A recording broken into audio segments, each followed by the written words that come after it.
We're here in Tijuana's Casa del Migrante, one of the most historic migrant shelters in Tijuana.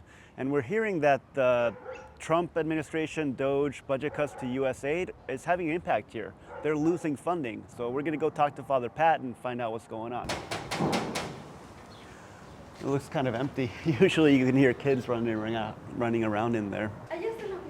Gracias. It's quiet.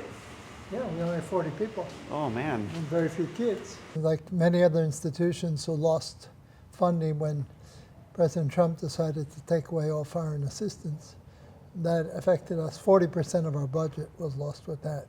We got funding for the first 3 months, so it really hit us starting this month. So our recourse is to look for other sources of funding, and that's what we're doing. And also I'm going out and giving talks and trying to drum up funds. From my understanding is you didn't get funding directly from USAID, but kind of through organizations that did get like that funding. United Nations, UNICEF, Catholic Relief Services, they all were cut big time. Do you have money for the next 2 months, 3 months, 1 week? No, we're doing the math, about 3 months. Okay. We'll have to, if we don't hit some good foundations by June, we're going to have to make some decisions. 40%, what does that mean? You cut your staff 40%? Cut your services 40%? So this shelter has capacity for about 140 people.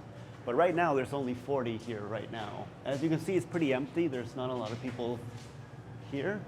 But last time we were here, there were kids running around. It was so loud you could barely hear yourself think. They were playing soccer, they were playing with trucks. It's a sign of kind of the impact of some of these Trump-era policies are having on shelters across the city, really. One interesting thing that Father Pat told us was that he started hearing English in the shelter again, which is a sign that the deportees are folks who have spent the majority of their lives in the U.S. People are generous. Even those who don't have much know that there are others who have less. So they're usually willing and able to help. It would be hard to shut it down, I think. Yeah. But once you start cutting staff, and if the funding comes back, it's hard to get the staff back. Mm-hmm. So I'm not sure what we're going to do. I never imagined this would happen. So people are still being very generous. The local people of Tijuana, they're still showing up with their donations, and we thank them for that. This right here is where the donations go. As you can see right there, reparto de ropa. This is where they distribute a lot of the clothes, right? Father Pat was saying that the people of Tijuana, people of San Diego, very generous. They donate not just their money, but their clothes as well. Get a sense here of kind of the need and the population of this place, right? It's full of shoes. Shoes for men, shoes for young boys, really pink and shiny rain boots for little girls. It gives you a sense of the people and family that to make this place a community, right? And it's not just shoes, right? If we come over here, you can see they have an entire room dedicated to clothes. Similar story here, right? The clothes tell the story of who lives here. You can see right here they have a lot of baby clothes, a lot of clothes for little boys.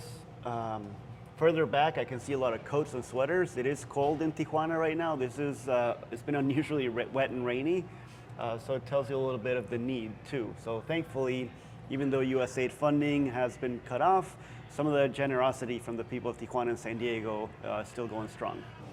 Ya nos vamos. Gracias. ¿Sí? Okay. ¿Nos abre esa puerta? Claro. Gracias. Muchas Gracias. gracias. Nos vemos. Hasta luego.